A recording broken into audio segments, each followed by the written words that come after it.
మళ్ళీ సుప్రీంకోర్టుకి వెళ్ళడం జరిగింది. సుప్రీంకోర్టులో చిన్న క్లెరికల్ మిస్టేక్ వల్ల ఆ ఫైల్ మేమే విత్డ్రా చేసుకున్నాం. ఆ పిటిషన్ని రిక్వెస్ట్ ఆన్ డిస్మిసల్ అయింది. అది ఎక్కడా కూడా నాన్న కేసు డిస్మిస్ కాలేదు, ఆయనకి బెయిల్ నిరాకరించబడలేదు.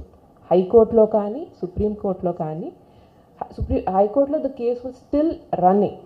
అది తెలియాల్సిన విషయం. చాలామంది చాలా దుష్ప్రచారాలు చేస్తున్నారు దాని గురించి. అది నిజం కాదు, అది ప్రజలకి తెలియాలి. ఎందుకంటే కోర్ట్ కేస్ డీటెయిల్స్ తెలియదు కాబట్టి ఏదో ఒకటి చెప్పడం అనేది కరెక్ట్ కాదు. అంటే చాలామంది చాలా రకాలుగా చెప్పారు నాన్నకి, ఈ కేసులు అవి పడతాయి, మీరు ప్రజల కోసం మాట్లాడుతున్నారు, అది కరెక్టే, కానీ మీ మీద టార్గెట్ చేస్తారని. అది కూడా లెక్క చేయకుండా నాన్న ప్రజల కోసం మాట్లాడారండి. ఫస్ట్ ఏం చెప్పారంటే భయపెట్టడానికి ట్రై చేశారు కేసుల మీద. కేసులు ఆయన గలం ప్రజాగలం, ప్రజల కోసం ఆయన మాట్లాడే మాటలు ఆగిపోకూడదు. అందుకని ఆయన వాటికి భయపడలేదు, ముందుకెళ్ళారు. ఇప్పుడు అరెస్టులు జరిగాయి, పర్లేదు. అంటే నిజం అనేటువంటిది ఎప్పటికైనా బయటకు వస్తుంది, మాకు ఆ నమ్మకం ఉంది. అంటే ఈరోజు కాలచక్రం అనేది చాలా వేగంగా తొందరగా మారిపోతుందండి. ఈరోజు మాది కాకపోవచ్చు, రేపటి రోజు భగవంతుడు అనేవాడు ఉన్నాడు, ఆయన నేను చాలా నమ్ముతాను. ఆయన ఈరోజు మా పైన జరిగిన అన్యాయానికి ఆయన సమాధానం చెప్తారు. కోర్టులు ఇవన్నీ కింద కోర్టుల కంటే పైన ఆయన బలం ఎక్కువ నేను ఎప్పుడూ నమ్ముతానండి. అదేవిధంగా ఇప్పుడు నాన్నగారితో పాటు చాలామంది కార్యకర్తల్ని కానివ్వండి, నాయకుల్ని కానివ్వండి ఇదే రకంగా ఇబ్బంది పెట్టడానికి ప్రయత్నిస్తున్నారు. కానీ ఎన్ని ఇబ్బందులు పడినా, ఎన్ని కష్టాలు పడినా నాయకులు ఇప్పటికీ మా నాన్న వెనకాల ఉన్నారు, కార్యకర్తలు ఇప్పటికీ మా నాన్ని వదిలిపెట్టట్లేదంటేనే అది ఆయన వ్యక్తిత్వానికి, ఆయన మనుషుల మీద చూపించే ధ్యాస, ఆయన మనుషుల్లో సంపాదించుకున్న ప్రేమాభిమానానికి అదొక చిన్న ఉదాహరణ. ఈరోజు ఎంతోమంది అంటే నాన్న వెనకాల నిలబడకపోతే వాళ్ళ మీద బహుశా పెట్టకపోవచ్చు కేసులు, కానీ లేదు, మా అన్న, మా కుటుంబ సభ్యుడు, ఆయనకి జరిగినటువంటి అన్యాయం గురించి మేమందరం కూడా కలిసి పోరాడాలి అని చెప్పి మాతో ఉండే ప్రతి ఒక్క కార్యకర్తకి మేము ఎంతో రుణపడి ఉంటాము. ఎందుకంటే మన మీదకి ఆపద వస్తుందంటే పారిపోయే రోజుల్లో మన మీదకి ఆపద వచ్చినా మన వాళ్ళని కాపాడుకోవాలనుకునే వాళ్ళు చాలా అరుదు. అటువంటి వాళ్ళని నాన్న సంపాదించుకున్నాడు. అదే ఆయన రాజకీయ ఎదుగుదల గురించి చెప్తుంది.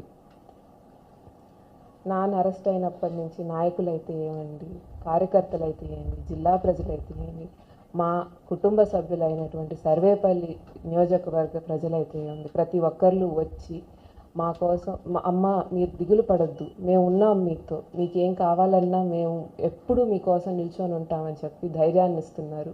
వాళ్ళందరికీ పేరు పేరున ప్రతి ఒక్కరికి హృదయపూర్వకమైన ధన్యవాదాలు తెలియజేసుకుంటున్నానండి. సర్వేపల్లి ప్రజలు ఎవ్వరూ కూడా అసహనానికి గురి కావద్దు, అధైర్యపడద్దు.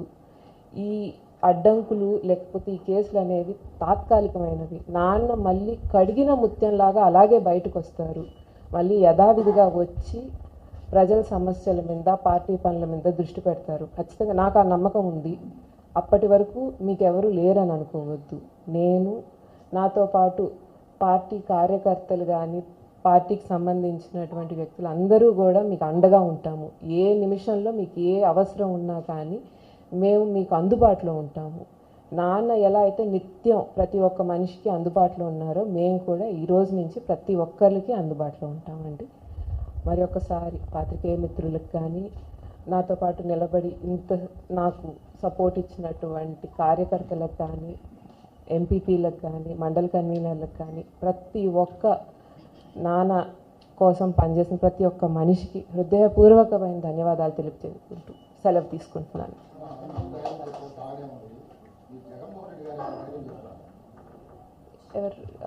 I cannot.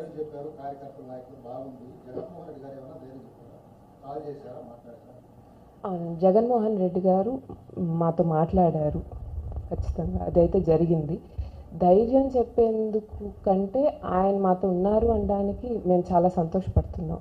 Because even Jaganmohan Reddy గారు బిలీవ్స్ దట్ నాన్న తప్పు చేయలేదు అని.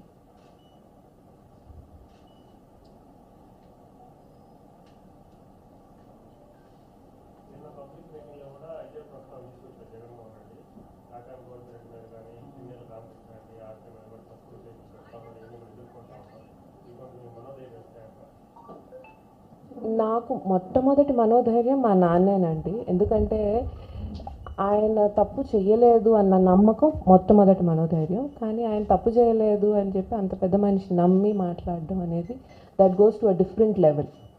ఇట్స్ జస్ట్ అంటే ఉట్టి నా కోసం అన్నట్టు కాకుండా ప్రజలందరికీ కూడా ఆయన తప్పు చేయలేదు అనేది క్లియర్ అయింది. అంటే ముందుగానే తెలుసు, ఇంకొంత క్లియర్ అయింది.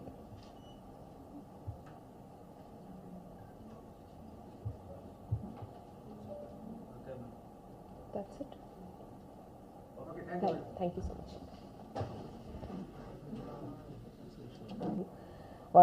కొన్ని వాటిల్లో పాల్పంచుకునే అదృష్టం నాకు కూడా దొరికింది.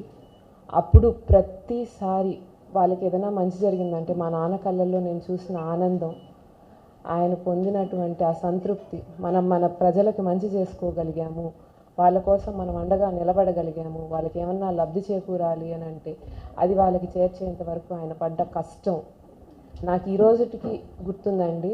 ఎప్పుడైతే కోవిడ్ అప్పుడు ఎంతోమంది చెప్పారు, కోవిడ్ మీకు ప్రాణాపాయం అని అంటే ప్రాణాలు సైతం లెక్క చేయకుండా నన్ను నమ్ముకున్న ప్రజలు ఇబ్బందులు పడుతున్నారు, వాళ్ళకి నేను తోడుగా ఉండాలి అని కేవలం అదొక్కటే మాట మీద కోవిడ్లో ఆయన రాత్రి పగలు ఒకటి చేసి కష్టపడి వాళ్ళకి కావాల్సిన సదుపాయాలు కానీ వాళ్ళు ఏమి ఇబ్బంది పడకుండా కానీ, చాలామంది కోవిడ్ వచ్చిందని ఫోన్లు వచ్చేవి, వాళ్ళని హాస్పిటల్లో చేర్చడం కానీ మళ్ళీ వాళ్ళ గురించి కనుక్కోవడం కానీ ఇవన్నీ ఒకరు చెప్తేనో లేకపోతే దీనివల్ల మనకి ఏదన్నా లబ్ధి అని చేయలేదండి, మన వాళ్ళు అనుకొని చేశారు ఆయన అన్నీ.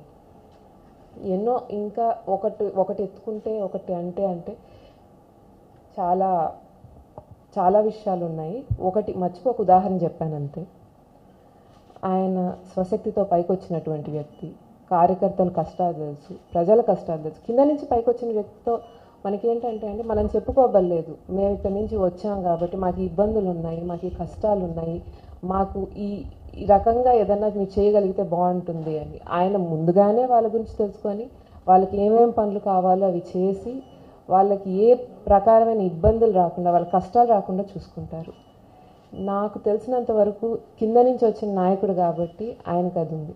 ఆయన జెడ్పీ చైర్మన్గా పనిచేశారండి. చాలామంది అంటారు ఆయన ఆ పదవికే వన్నె తెచ్చారమ్మా, అంతకుముందు జెడ్పీ చైర్మన్ అంటే వేరే మీనింగ్ ఉండింది, ఆయన పనిచేశాక ఆ పదవికి వేరే రకమైనటువంటి హుందాతనం ఏర్పడింది అని. సర్వేపల్లి జనాలు వాళ్ళ ఆశీస్సులతో ఆయన 2 సార్లు శాసనసభ్యుడిగా అయ్యారు. జగన్మోహన్ రెడ్డి గారి సహకారంతో మళ్ళీ మంత్రిగా కూడా పనిచేశారు.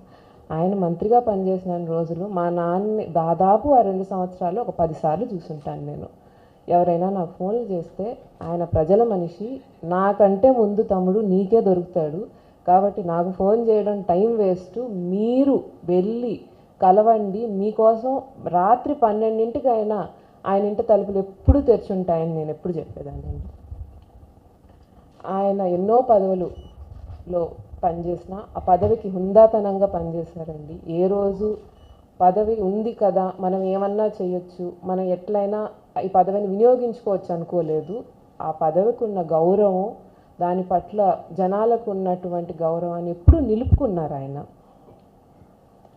ఆయన ఒక చిన్న ఒకప్పుడు ఆయన చెప్పిన మాట నేను ఇప్పుడు గుర్తు చేసుకుంటున్నాను కాబట్టి ఆయన గురించి చెప్తున్నాను.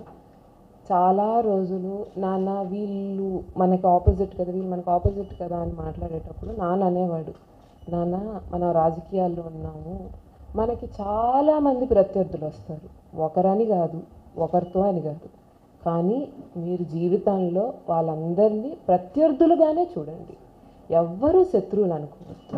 ఎందుకంటే ఈరోజు ఒకరితో మనం అపోనెంట్గా ఎన్నికలకు వెళ్తాం, రేపు ఇంకొకళ్ళు వస్తారు. అదేవిధంగా అందరినీ శత్రువులు చేసుకోకపోతే మనకి మంచిది కాదు, ఎదుటి వాళ్ళకి మంచిది కాదు.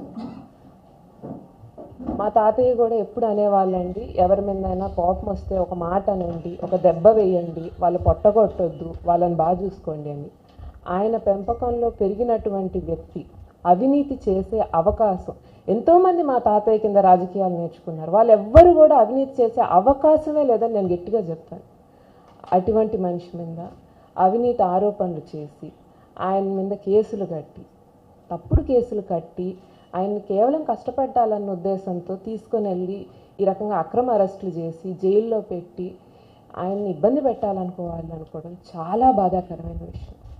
నా తండ్రనో ఇంకొకర్లనో అట్లా అని కాదు, కానీ ఇది జరిగి ఉండకూడదు. ఎందుకంటే మనం ఒక చట్టాన్ని న్యాయాన్ని గౌరవించేటువంటి దేశంలో ఈ రకంగా అక్రమంగా ఆయన్ని అరెస్ట్ చేయడం అనేది నిజంగా చాలా బాధాకరమైన విషయం. ఇప్పుడు ఈరోజు నేనేదో చెప్తున్నానని కాదు, మాకంటే ముందు ఫోన్ చేసి మా నాన్న కార్యకర్తలు కానీ నియోజకవర్గ ప్రజలు కానీ తెలిసిన వాళ్ళు కానీ అందరూ ఫోన్ చేసి అన్న మీద ఇలా తప్పుడు కేసు బనాయించి ఈ రకంగా ఇబ్బంది పెట్టడానికి ప్రయత్నిస్తున్నారు, మీకేం ఇబ్బంది లేదు మేము ఉన్నాము అని చెప్పి చాలామంది చెప్పారు. అది తప్పుడు కేసు, దాంట్లో ఏ రకమైనటువంటి నిజం లేదు అని ప్రజలు నాకు చెప్పడం, ఆయన ప్రజల్లో సంపాదించుకున్నటువంటి నమ్మకము, అనురాగం, అనుబంధం మనం చెప్పలేదండి. అది వాళ్ళు నాకే చెప్పారు ఆ తప్పుడు కేసు అని. అంటే మేము వచ్చి నాన్న మీద ఒక తప్పుడు కేసు పెట్టారు అని చెప్పడం కాదు, ఆయన మీద తప్పుడు కేసు పెట్టారని ఇక్కడ ఉన్న ప్రతి ఒక్కరు, మా కార్యకర్తల దగ్గర నుంచి ప్రజల దగ్గర నుంచి అందరూ నమ్ముతున్నారు. ఇంకొకటి చాలా మనం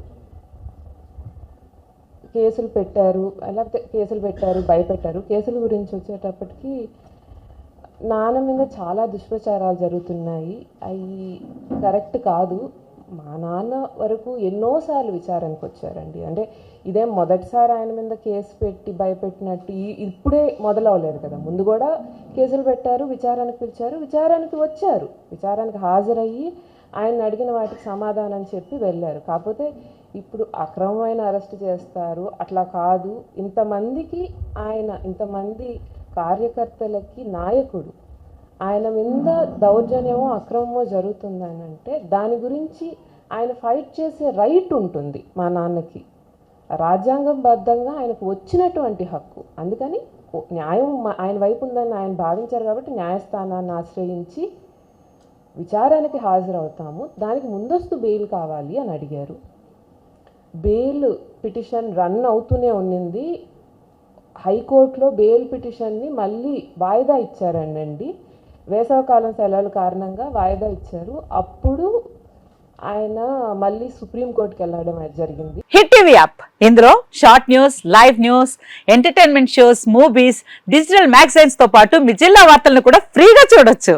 అంతేకాదు కేజీ నుంచి పీజీ వరకు విద్యార్థులకు స్కాలర్షిప్ కూడా అందిస్తున్నాం. ప్రతి వారం 10 మందికి లక్కీ డ్రా ద్వారా ఒక్కొక్కరికి 10,000 రూపాయలు అందిస్తున్నాం.